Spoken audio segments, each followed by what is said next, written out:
우리 한번 좌우 옆 분과 한번 인사를 나누십시다. 사랑하고 축복합니다. 인사합시다. 이번 한 주간에는 어버이 주일이죠.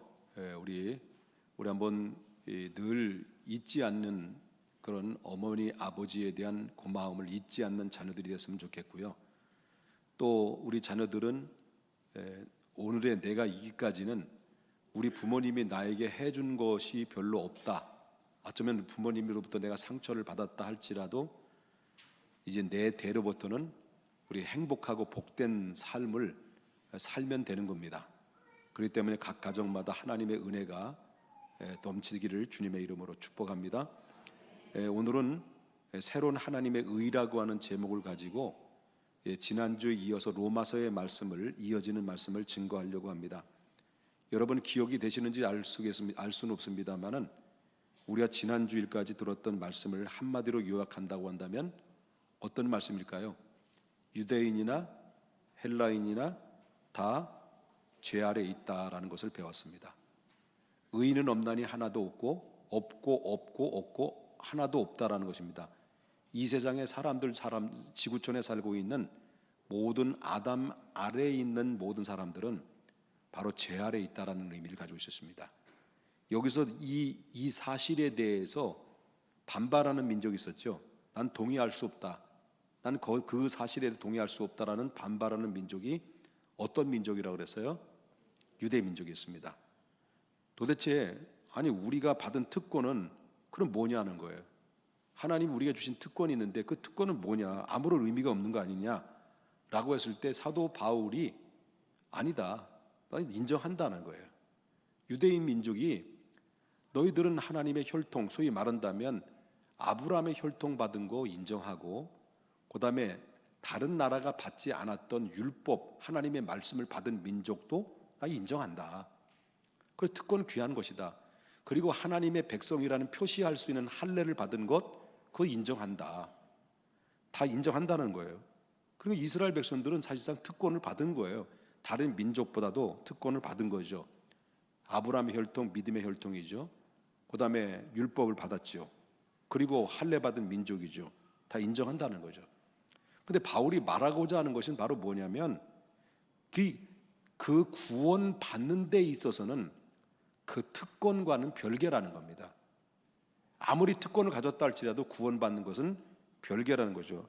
아무리 엄청난 특권을 가지고 있다, 그런 것이 그 특권을 가진 것이 자동적으로 바로 구원받는 것이 아니라, 정말 구원이라고 하는 것은 개인적으로 자기가 십자가의 은혜로 붙들고 주님을 영접하는 한 바로 그 특권은 바로 절대적으로 믿음으로 얻는 것이지 어떤 개인적으로 혈통이나 율법이나 할례를 통해서 받는 것이 아니다라고 하는 것입니다. 예를 들자면 우리가 구원이라고 하는 것은 교회를 열심히 다녔다고 해서 구원받는 게 아니잖아요. 그리고 내 부모님이 신앙생활을 잘 한다고 해서 내 자식도 구원받는 게 아니라 개인적으로 자기가 십자가를 붙들고 그리스도를 영접할 때 구원받는 것이지, 누가 대신해서 구원받는 것이 아니고, 내 부모가 신앙생활을 잘하기 때문에 구원받는 게 아니라, 하다못해 내가 모태 신앙이라 할지라도 구원은 개인이라는 겁니다. 내가 믿는 것입니다. 남이 대신 믿어주는 게 아니라는 거죠. 천국에 들어가는 길은 다른 게 없습니다. 다른 사람을 통해서 가는 것이 아니라 어떤 율법이나 행위로 가는 것이 아닙니다. 개인이 바로 내가 십자가의 은혜를 믿고 예수 그리스도를 영접해서 그 믿음으로 가는 것이지, 바로 율법과 어떤 특권으로 가는 것이 아니다라고 하는 것을 성경에서 말해주고 있다라고 하는 거예요. 그래서 지금까지 로마서의 말씀을 몇 차례의 말씀을 여러분 들었느냐면 9차례 설교의 말씀 들었습니다. 9차례 설교의 말씀을 들으면서 그 지금까지 여러분이 들었던 말씀을 한마디로 엑기스로 짜서 한마디로 요약한다고 한다면 아주 중요한 구절 중에서 9절입니다. 9절에 뭐라고 얘기합니까? 한번 다 같이 한번 읽어볼까요? 시작. 그러면 어떠하냐? 우리는 나으냐? 결코 아니라. 유대인이나 헬라인이나 다 죄 아래에 있다라고 우리가 이미 선언하니라. 그러니까 특권을 받은 유대인이나 특권을 받지 않은 헬라인이나 야만인이나 다 어디 아래 있다는 거예요? 죄 아래 있다는 겁니다. 한마디로 말한다면 유대인이든지 헬라인이든지 야만이든지 상관없이 인간은 모두 아담 아래에 있는 사람들, 저와 여러분이 진화론을 차원에서가 아닌 이상 창조론을 믿는다고 한다면 바로 하나님이 사람을 지으셨고 그 아담 아래서 우리 모든 인류가 퍼져나갔기 때문에 이 지구촌의 아담의 후예들은 누구도 예외 없이 죄 아래 있을 수밖에 없다라고 하는 것을 성경에서 선언하고 있다라고 하는 것입니다. 다시 말해서 이 세상에는 모든 인간은 죄 아래 있다, 그런 얘기죠. 이것을 부정할 수도 없고 변명할 수도 없는 겁니다. 내가 아무리 선을 행하려고 몸부림을 쳐봐도 결국은 그건 자기의 의지, 그러니까 그 하나님이 보시기에는 그를 의로 인정하지를 않는다라고 하는 것입니다. 여러분 기억하시는지 모르겠습니다만은 아시는 분 아실 거예요. 여러분 옛날에 성철 스님이라는 분이 계셨습니다. 80년대 제가 신학교를 다녔을 때 그때 한참 그 불교계에서는 정말 그 이슈화됐던 분이 바로 성철 스님이었는데, 이분이 수행을 하기 위해서 처자식을 다 버린 거예요. 처자식을 다 버리고 어디로 가면 출가를 해버립니다. 그런데 처자식과 부모님은 바로 그를 붙들고 뭐 쫓아다니지만 애원하지만 소용이 없는 거예요. 이미 결정한 거를. 그래서 그 사람은, 그 성철 스님은 산속에 들어갑니다. 들어가서 10년 동안 바로 뭐냐면 사람을 한 사람도 만나질 않아요. 그리고 나서 16년 동안 그 돌을 닦는데, 수도를 하는데 10년 동안 뭐 먹고 살았냐면 솔잎까지 하고 그 다음에 쌀가루를 먹고만 살았어요. 그리고 8년 동안 앉아서, 좌상에 앉았죠. 앉아가지고 책상다리 아시죠? 책상다리가 뭔지 아시죠? 책상다리에 앉아가지고 8년 동안 잠을 안 자요. 밤낮으로 잠을 자지 않고 눕지도 않고 수행을 한 사람이에요. 한마디로 말한다면 그때 당시에 성철 스님은 한마디로 말한다면 초인간이었습니다. 초인간. 그런데 그분이 돌아가실 때 그렇게 많은 사람들로부터 존경을 받았고 정말로 도가 한마디로 튼 사람이죠. 도 같은 사람이라고 하는 사람이 돌아가실 때 유언을 남긴 거예요. 뭐라고 유언을 남겼냐면, 나는 한평생 무수한 사람을 속였으니 이 죄업이 하늘에 가득하게 가득 차 수미산을 덮는다. 산채로 지옥에 떨어져서 그 한이 만갈래니 한 덩이의 불덩이가 푸른 산에 걸려 있구나. 내 죄는 산보다 높고 바다보다 깊은데 어찌 감당하랴. 내가 80년 동안 포교한 것이 헛것이로다. 우리는 구원이 없다. 왜냐하면 죄값을 해결할 자가 없기 때문에. 딸 피라와 54년 동안 단절됐어요. 단절되면서 이제 임종 직전에 딸과 상봉을 합니다. 그래서 그 임종 직전에 그 딸 비라에게 이렇게 이야기했답니다. 필하야, 내가 잘못했다. 내 인생 잘못 살았다. 잘못 선택했다. 그런 거로 나는 지옥에 간다. 이렇게 하고 임종을 맞이했다라고 하는 거예요. 여러분, 한평생 이 사람은 수행과 고행으로 의인되려고 아주 몸부림을 쳤던 사람입니다.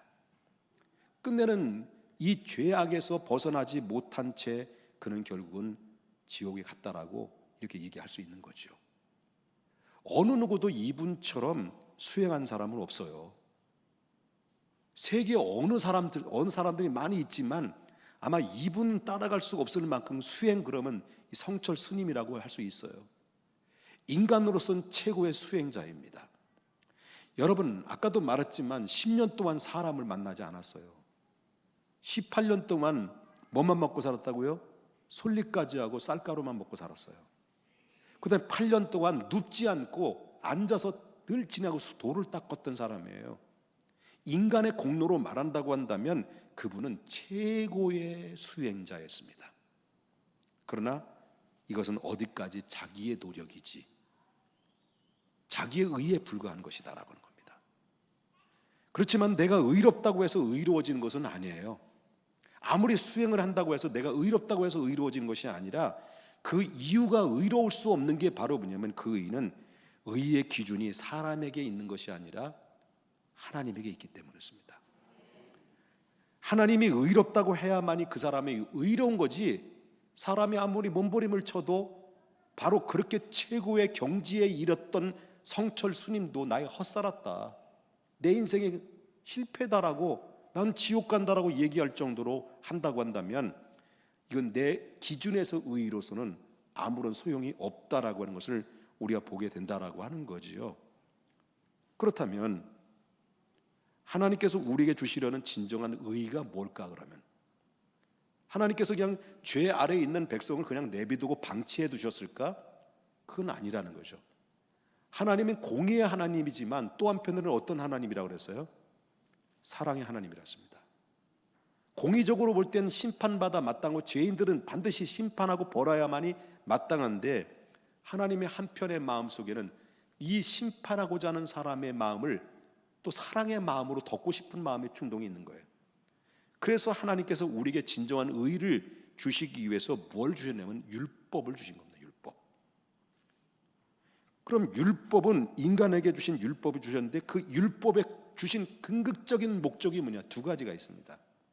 하나는, 율법을 주신 궁극적인 목적은 우리에게 복을 주시기 위해서입니다. 여러분, 신명기 5장 29절을 한번 보겠습니다. 신명기 52장 59절에 뭐라고 나오냐면, 다만 그들이 항상 이 같은 마음을 품어 나를 경외하며 내 모든 명령을 지켜서 그들과 그 자손이 뭘 받기를 원한다는 거죠? 영원히 복 받기를 원하노라. 하나님이 그 말씀을 주셔서 그 말씀을 잘 지켜서 하나님의 영원한 복을 받기를 원하셔서 뭘 줬다는 거예요? 율법을 줬다는 거예요. 그래서 이 율법을 여러분이 가지고 잘 지키면 창세기에 약속했던 말처럼 하나님께서 인간들에게 주신 약속의 말씀이 뭐예요? 생육하고 번성하고 충만하고 다스리고 정복하여, 하나님의 모든 복을 다 허락해 줬다라고 하는 겁니다. 그래서 율법을 주신 것은 그 이유예요. 복을 주시기 위해서. 그런데 문제는 뭐예요? 그런데 우리 인간이 그 율법을 지킬 수 있는 능력이 없다는 거예요. 지킬 수 있는 능력이 없기 때문에, 그것 때문에 우리는 그 받아야 될 복을 누리지 못하는 것이다. 그게 바로 뭐냐? 죄 때문에 그랬다는 거예요. 그 죄. 자, 9절을 보겠습니다. 다시 한번 보겠습니다. 9절을 자꾸 이야기하는 것은 9절의 말씀이 중요하다는 거예요.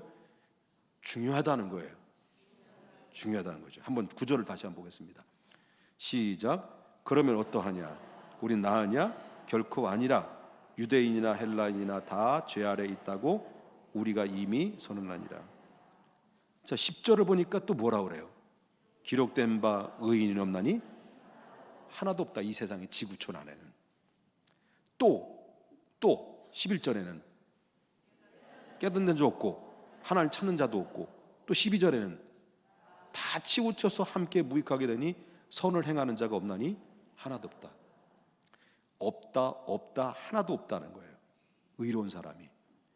인간으로 볼 때는 의인이 왜 없어? 나도 착하게 살아가는 사람이 왜 없어? 이렇게 이야기할 수 있지만 그건 내 생각이고요.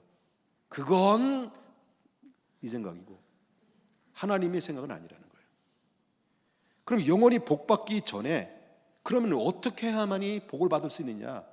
복 받기 전에 먼저 해결해야 될 것이 있다고 한다면 뭐부터 해결해야 돼요? 그러면요, 뭐부터 해결해야 돼요? 죄부터 해결해야 돼요. 그럼 이 20절을 보겠습니다. 그 죄를 해결하기 위해서는 율법을 주셨는데, 율법을 주신 그 율법의 기능이 나오죠. 그러면요, 율법의 기능이 뭐냐라고 하는 것인데, 자, 20절 보겠습니다. 그러므로 율법의 행위로 그 앞에 의롭다 하심을 얻을 육체가 없나니. 율법은 어떤 기능이 있다는 거예요? 죄를 깨닫는 기능이에요. 원래 율법이 무엇입니까? 율법은 우리의 복을 받기 위해서 제시한 거예요. 그런데 내가 죄 때문에 그 율법을 지키지 못하니까 복을 받지 못하고 구원받지 못하게 되는 거예요. 그렇다면 우리가 복을 받으려면 제일 먼저 어떻게 해야만이 되느냐? 복을 받으려면 제일 먼저 해야 될 것이 죄가 무엇인지를 알아야 된다는 거예요. 죄가 뭐냐 도대체? 그럼 율법이 없을 때는 내가 죄인지를 몰란 거예요. 근데 하나님이 허락하신 율법을 통해서 뭘 알게 된 거예요? 우리의 죄를 알게 되는 거예요. 죄가 무엇인지를 정확하게 알게 되는 그런 기능이 어디에 있느냐면 율법 안에 다 들어있다라고 하는 거예요. 그래서 사도 바울은 그 율법을 향해서 뭘로 비유로 말하냐면 거울로 비유를 했어요. 거울로 비유를 했는데 여러분 물어보겠습니다. 오늘 교회 오시게서 아침에 일어나자마자 어디를 보셨어요? 거울을 보셨죠. 자, 거울을 볼 때 일어나자마자 거울을 보실 때 여러분 기분이 어떻을까요? 이야, 아무리 봐도 너무 예뻐. 아무리 봐도 너무 잘생겼어. 요렇게럼 얘기하는 분이 있을까요? 생각하는 분이 있을까요? 거울을 볼 때마다 어머 눈곱 좀 봐. 어머 침. 머리는 밤새도록 어디 막 사방팔방 막 헤매다가 머리는 완전히 풀어 헤쳐지고 이런 모습을 볼 때마다 이게 웬일이 이 인간이야 사람이야 라고 거울을 볼 때마다 그런 거예요. 그러면서 나온 노래가 뭐예요? 거울을 바라보면서 그대 앞에만 서면 난 왜 작아지는가. 기타 없어요? 거울만 보면 작아지는 거예요. 왜? 나의 실체를 다 드러내기 때문에 그런 겁니다. 거울 본 사람과 보지 않는 사람의 차이가 있어요. 거울을 본 사람은 누구를 알아요? 거울 본 사람은 누구를 알아요? 자기를 알아요. 자기 눈 속에 일어나자마자 눈꺼풀이 낀 거를 알고 침이 흘린 자국을 보고 머리가 흰크러진 거를 보면서 자기를 봐요. 근데 거울을 안 본 사람들은요 담대해요. 눈에 뵈는 게 없어요. 자기가 꽤 괜찮은 사람이라고 착각하는 거예요. 근데 나가면요 눈꺼풀이 있는 걸 봐요. 사람들이 볼 때 침이 흘린 걸 봐요. 얼마나 추잡스럽습니까? 이런 사람 가끔마다 보잖아요. 세수 안 하고 모자만 뒤집어 쓰고 다니는 사람들. 모자만 뒤집어 쓴다고 해서 그게 가려지나. 침도 있고 눈곱도 있는데. 여러분 율법도 마찬가지입니다. 율법도 마찬가지예요. 율법이 만약에 없으면 내가 어떤 잘못한 것인지 내가 누구인지를 모르는 거예요. 그래서 하나님이 인간의 죄지고 하나님을 떠난 인간에게 율법을 주신 것은 너를 알아. 네가 얼마나 큰 죄를 저질렀고 네가 죄된 인생으로 살아가는 인생이 무엇인지를 정확하게 봐라. 그래서 이 율법은 거울처럼 우리에게 비춰주는 거예요. 싹 비춰주는 거예요. 비춰주면서 우리 자신을 보게 하는 거예요. 율법이 없다면 내가 죄인인 것을 전혀 모르고 살아가는 거예요. 그래서 이 율법은 나 자신의 정체를 정확하게 알게 하는 그런 기능을 가진 것이 율법이라고 하는 겁니다. 그래서 율법을 볼 때마다 하나님의 말씀을 볼 때마다 저와 이러면 성도가 되고 하나님을 깊이 알아가면서 설교를 들어가면서 하나님 말씀을 묵상하면서 우리가 하나님의 깊이 들어가면 들어갈수록 내 자신의 정체에 대해서 어떤 고백이 납니까? 내가 죄인이구나. 내가 죄인이구나. 나는 죄인이었기 때문에 내 스스로로는 구원받을 수 있는 길이 없구나. 완전히 절망이구나라고 그런 생각이 들 때 비로소 구원자 되시는 예수가 보여지게 되는 거예요. 그리고 그분을 바라보게 되는 거예요. 이게 바로 율법의 기능이에요. 율법을 주신 것은 너 자신을 알라. 하나님을 떠난 인생이 이거다. 그러면서 율법의 기능의 마지막으로 보여준 게 바로 뭐냐면 그러므로 네가 구원받을 수 있는 유일한 길은 오직 딱 한 가지. 그것이 바로 예수 그리스도를 바라보는 것이다라는 거예요. 우리가 꼭 알아야 될 것은 율법은 좋은 거예요. 그러나 율법주의자는 나쁜 거예요. 율법은 좋지만 율법주의는 나쁜 거예요. 예를 들어서 교통사고가 난 거예요. 교통사고가 나서 막 몸이 부서져서 응급실에 간 거예요. 가자마자 응급실에 가면 그 환자를 어떻게 해야 합니까? 뭐부터 합니까? 응급처치를 일단 하고 나서 뭐부터 합니까? 사진을 찍죠. 엑스레이를 찍든 CT를 찍든 MRI를 찍든 찍어요. 그럼 찍고 나면 뭐가 나와요? 어디가 부서졌는지, 갈비뼈가 부서졌는지, 다리가 부서졌는지, 골이 깨졌는지 엑스레이를 찍으면, 아니면 MRI를 찍으면 정확하게 나온다는 거예요. 그러나 엑스레이나 CT나 MRI는 그 기능은 어떤 기능만 가지고 있어요? 진단만 하는 기능이 있어요. 진단만 하는 거죠. 엑스레이가 진단만 하는 훌륭한 진단을 하고 있지만은 그 엑스레이 그 자체가 그 사람을 부서진 갈비뼈를 고칠 수거나 부서진 다리를 고칠 수 있는 것은 아니에요. 그런 기능이 아니라는 거예요. 진단만 해주는 거죠. 율법도 마찬가지예요. 율법은 우리를 진단하는 거지 우리를 치료하거나 우리를 구원해 주는 건 아니에요. 그렇기 때문에 율법은 우리는 구원할 수가 없는 거예요. 그러므로 율법을 통해서 구원할 수 있다는 것을 생각하는 그 자체를, 우리는 율법을 가졌기 때문에 우리는 율법을 가지고만 있으면 구원받을 수 있다라는 이 사상을 가지고 있는 것을 뭐라고 말합니까? 율법주의자라는 거예요. 그래서 유대인들이 어떤 주의자예요? 율법주의자라는 거예요. 율법주의자의 꼴통들이 누구예요? 바리새인들이에요. 바리새인들. 그러면 성경은 이렇게 말해요. 성경은 또 구절을 또 읽어보겠습니다. 구절을 자주 읽는 것은 구절이 중요하다라는 말씀이 사실이다라는 거죠. 우리는 어떠하냐? 우리는 나하냐?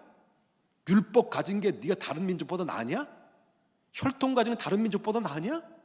다 해 아래에 있는 사람들은 결코 아니다. 유대인이나 헬라인이나 다 어디 아래에 있다고요? 제 아래에 있다는 것을 우리가 이미 하나님의 말씀으로 선언해서, 그래, 지금까지 죄 아래에 있는 자들의 사형에 해당한다라고 여러분 1장의 마지막 절에 뭐라고요? 이와 같은 자들에게는 사형에 해당된다. 그럼 모든 인생은, 미안합니다만은 좀 억울할 수도 있겠습니다만은, 이 지구촌에 살고 있는 모든 인생들은 예외 없이 사형 언도를 받고 사형수의 인생을 살아가는 것과 마찬가지예요. 여러분, 만약에 사형 선고를 받았다 합시다. 내가 이런 얘기 안 하려고 했는데 제가 군대를 예상치 않는, 범상치 않는 데 나왔거든요. 이 짬뿌를 10번을 뛰었어요. 이게 아니고 비행기를 10번 뛰었어요. 그것도 옛날에 6.25 때 타고 떴던 C123라고요. 소리 겁나 무시게 많아요. 소리 커요. 그 낙하산은 어떤 낙하산이, 우리 임재영 집사님은 공소 특전단 하사관 출신이 아실 거예요. 저는 멍텅구리 T10 낙하산, 그거 아시죠? 그거 탔어요. 그거 타는데 그 막타우라는 것을 낙하산을 뛰기 전에 막타우 훈련이 있어요. 5번을 합격을 해야 돼요. 나는 44번을 뛰었어요. 44번. 11.5m인가 가장 인간의 공포지수가 그렇게 높아요. 근데 내가 번호가 2-21번이에요. 27번.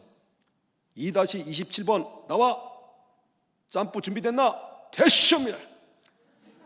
번호대 2-27번 짬뿌 이래 준비 끝. 그러면 애인 있나? 없습니다. 뛰어. 그럼 뛰어. 그럼 뛴 거예요. 뭐 뛰어? 뛸 때 어떻게 되면 1만, 2만, 3만, 4만 해서 위에 쳐다보고 상계공사 하고 막 이렇게 기능고장 하면서 이게 있다고요. 여러분 다 군대 온 것 같아 다. 그러면 뛸 때 그 공포심이요. 야, 이건 이루 말할 수 없어요. 뛰는데 1만, 2만 해야 되는데 뛰어 그러면 뛰어. 그래가지고 뭐 뛰어 그래가지고 이만한 그 곤봉 같은 거 손가락 끼워가지고 막 비틀고 고문을 온갖 고문을 다 당해. 그 44번을 그렇게 했으니 5번 합격에 온몸이 만신창이 됐죠. 근데 다른 애는 있나? 이 시험이나 얘 뭔가 영숙입니다. 뛰어 영숙아 뛰어 영숙아. 그래, 너 일로 와 일로 와 일로 와. 그 공포 한번 뛰는데 공포가요 지려요. 한마디로 지려. 정말 무섭더라고요. 그런데 그런 거 하나 지린데 얼마나 공포심이 많습니까? 그런데 사용받은 사람이 어느 날 독방에 있는데 162번 면회. 그러면요 그 독방에 있는 사형수가 빨간 딱지 입은 창조가 면회로 딱 나가면 자기가 이제 죽는구나. 그러면 양쪽의 간수들이 양팔을 딱 잡고 개를 대란 거예요. 끝나는 거예요. 여러분 아무리 악한 사람일지라도요 여러분 사형수가 한번 언도를 받고 내 미래에 대해서 생각해 보자는 거예요. 얼마나 하루하루가 공포스러운 하루냐는 거예요. 예? 그래서 여러분 그렇게 남자답고 그리고 아주 젠틀했던 최민수가 야, 나 떨고 있니? 어디 비슷해요? 떨고 있니? 그렇게. 이와 같이 하나님을 떠난 인간은 사형수의 인생으로 살아간 것처럼 여러분 우리의 인생에 살아가는 하루의 삶을 뒤돌아보자는 거예요. 하루하루가 여러분 세계에서 들려오는 소식들 보십시오. 기가 막힌 코로나, 전쟁, 기근, 바깥에 나오면 몽둥이 세례를 받고 막 갇혀 살고, 필리핀에 있는 우리 선교사님이 지금 갇혀 살았대요. 백성들 지금 나오지도 못한대요. 나오면 마저 죽는데요. 이런 것들이 인생이 이게 사는 게 하고 웃는 게 아니에요.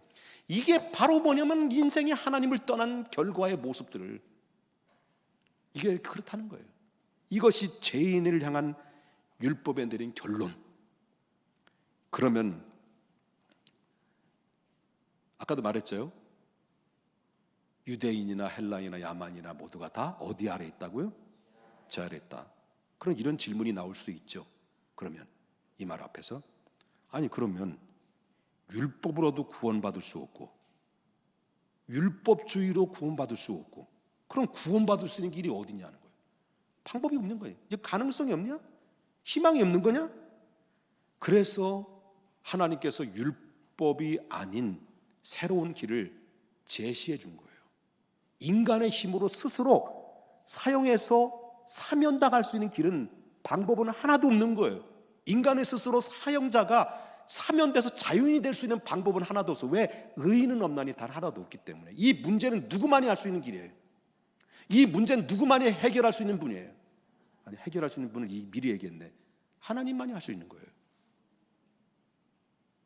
아멘 안 하세요? 그러면 21절을 보자. 21절을 제시한 게 뭐냐? 하나님이 새롭게 제시한 게. 다 같이 한번 읽어볼까요? 시작. 이제는 율법 외에 하나님의 한 의가 나타났으니 율법과 선지자들에게 임 증거를 받은 것입니다. 자, 이게 바로 뭐냐면 율법 이외에, 율법은 우리를 죄를 지적하고 사형 언도를 내렸어요. 율법의 요구는 넌 죽는다, 넌 죄값을 치러야 된다고 요구하는 거예요. 이것 가지고는 우리가 구원받을 수 없으니까 하나님이 새로운 의를 하나님이 우리에게 준비해 주셨는데, 그 새로운 의가 바로 뭐냐면 의에 대해서 새롭게, 율법 이외의 새로운 의에 대해서 우리를 구원하기 위해서 사형자에서 사면을 시킬 수 있는 새로운 의를 준비해 놓으셨던 것을 이 구약의 선지자의 입을 통해서 계속 전해졌다는 거예요. 그것이 바로 뭐냐면 오래전부터 율법 위에 선지자들에서 내려왔던 그것이 바로 뭐냐면 새로운 의가 뭐냐, 그것이 22절에 나오는 말씀이에요. 22절에 다 같이 한번 읽어보겠습니다. 시작. 예수 그리스도를 믿음으로 말미암아 모든 믿는 자에게 미치는 하나님의 의인이 차별이 없느니라. 아멘입니까?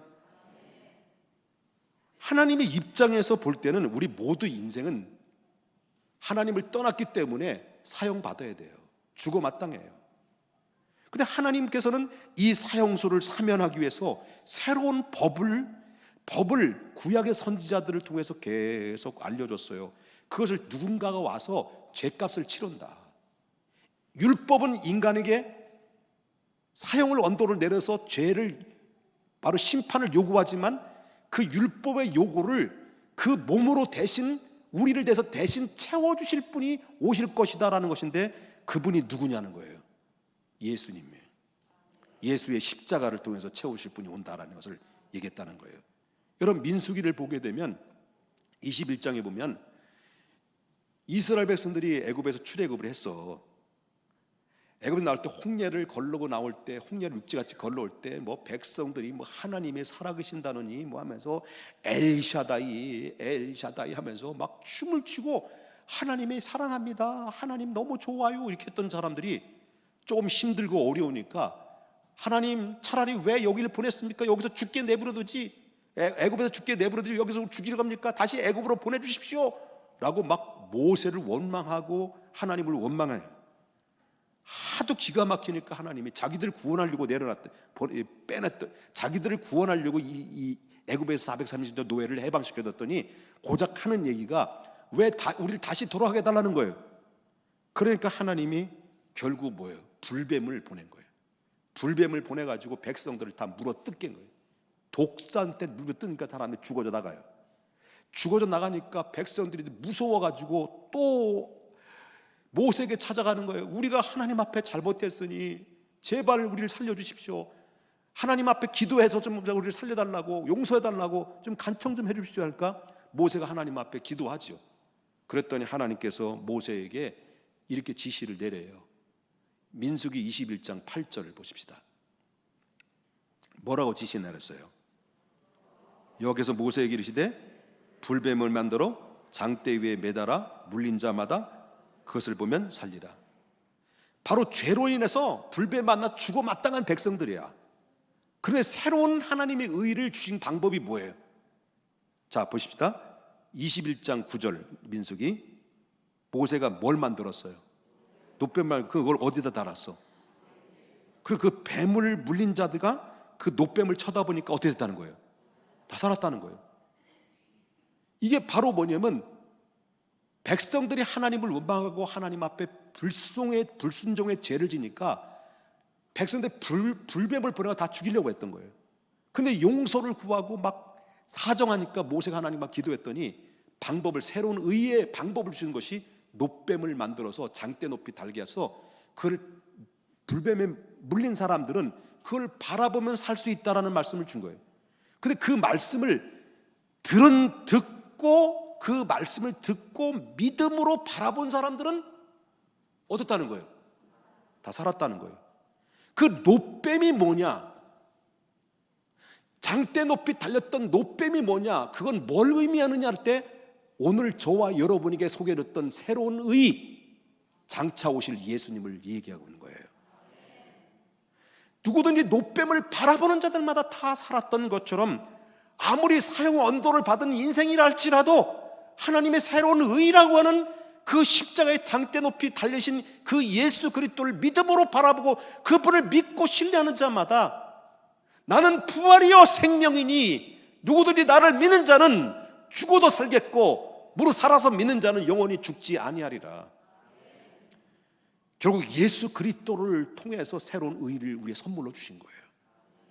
구약의 백성들은 불뱀에 물려서 노뱀을 쳐다본 사람 다 살았던 것처럼 누구든지 날 대신 위해서 십자가에 못 박혀 죽으시고 그리고 그 죽으신 예수님을 나의 구주로 받아들이며 영접하는 모든 자에게는 이제부터는 너는 사형수가 아니라 사면됐다, 자유다.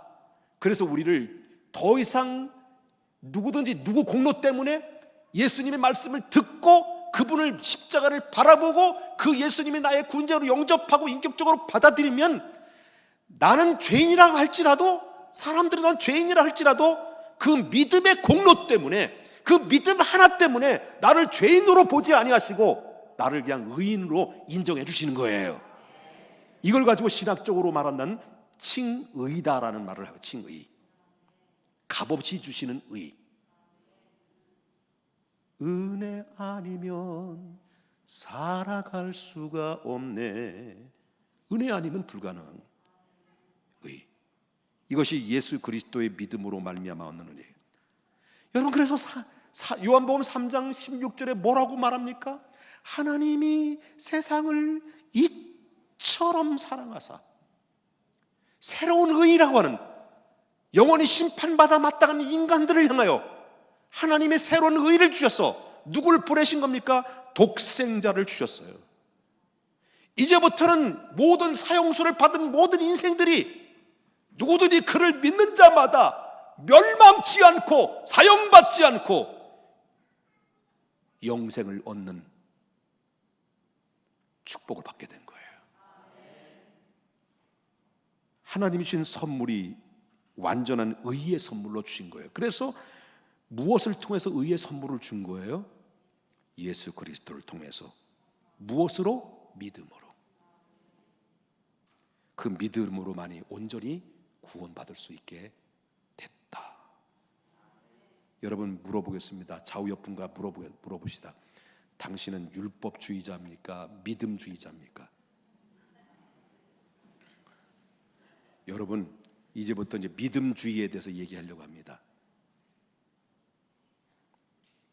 좀 더 해도 돼요? 예, 감사해요.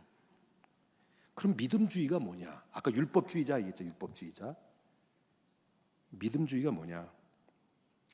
믿음주의는요, 입술로만 앵무새처럼 믿는 거예요. 메시아입니다. 메시아입니다. 그러면 다 끝나는 거예요. 메시아입니다. 그러면 다 끝나는 줄로 생각하거든요. 이게 믿음주의예요. 날마다 주님을 부르고 있지만은, 그러나 마음으로는 한 번도 주님을 모신 적이 없어요. 기도해서 응답받는다는 사실을 받는 것을 믿고는 있지만은 제대로 한 번 기도해 본 적이 없어요. 입술로는 믿습니다, 믿습니다 외치지만은 그러나 내용은 없어요. 이게 바로 믿음주의예요. 믿음주의 가진 사람의 특징이 뭐예요? 바로 십자가에 감격이 없어요. 그리고 하나님의 거룩함에 대해서 경외심도 없고요, 예배에 대한 진지함도 없어요, 믿음주의자들이. 그런데 문제는 바로 뭐냐면, 많은 교인들이 그 믿음주의가 믿음인 줄로 착각해. 율법주의가 율법인 줄로 착각한 거예요. 우리는 반드시 버려야 될 게 뭐냐면 율법주의와 믿음주의를 버려야 돼요. 무엇으로만 남는 거예요? 그러면요, 여러분이 율법주의를 내버리고 믿음주의를 내버리면 뭐만 남아요? 믿음만 남는 거예요. 믿습니까? 그러므로 율법은 우리를 사랑해야 돼요. 우리는 사랑해야 돼요. 율법을 사랑해야 돼요. 하나님 말씀을 사랑해야 돼요. 율법은 우리 행위를 요구해요. 그러나 율법은 그 율법 가지고는 구원받지 못해요. 율법 위에 나타난 뭐가 있다는 거예요? 하나님의 의가 있었어요. 그 의가 바로 뭐예요? 율법에 나타난 하나님의 의가 뭐냐면 뭘 요구해? 믿음을 요구하는 거예요. 그 믿음을 요구하는 게 그 자체가 뭐냐 할 때, 예수 그리스도를 믿음으로 말미암아 하나님의 의를 붙드는 거예요. 꼭 붙들고 저와 여러분 놓지 말아야 돼요. 그래서 여러분 22절에 보니까 뭐라고 나요? 예수 그리스도를 뭐로 말미암아? 믿음으로 말미암아. 여러분 25절에 보니까 그의 피로 인하여 뭐로 말미암아? 믿음으로 말미암아. 27절에 보니까 오직 믿음의 법으로. 여러분 28절에 봐도 뭐라는가? 율법의 행위가 있지 아니하고 믿음으로 되는 줄 우리가 인정하니. 30절에 보니까 할례자도 믿음으로, 무할례자도 뭐로? 믿음으로. 그런즉 우리가 믿음으로 말미암아 알았습니다. 오직 믿음으로 말미암아 살리라. 오직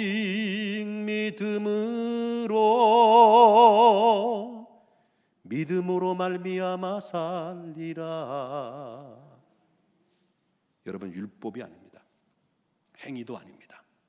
하나님이 사형수 같은 우리에게 율법을 통해서 우리의 죄를 알게 하고 내 자신이 얼마나 죄인인 걸 알고 처절하게 내 자신의 무능함을 깨닫고 난 다음에 하나님이 우리에게 주신 것이 뭐냐? 새로운 의, 바로 사형수에서 사면받을 수 있는 길을 열어주신 것이 예수 그리스도의 십자가를 통해서 우리에게 보여주셨고, 우리가 누구든지 그리스도를 오직 믿음으로 말미암아 그분을 믿고 바라보는 자들에게는 사형수가 아니라, 죄인이 아니라 나를 의인으로 만들어 주셔서 바로 우리를 구원의 자리로 인도하신다라고 하는 겁니다. 오직 주 예수 십자가의 외에는 구원받을 길이 없습니다. 오직 믿음에는 구원받을 길이 없습니다. 오직 의인은 믿음으로 말미암아 사는 것입니다. 이것이 성경의 말씀이고 하나님의 뜻인 것입니다. 이 은혜를 여러분 굳게 잡고 승리하는 우리 모두가 될 수 있기를 주님의 이름으로 축복합니다.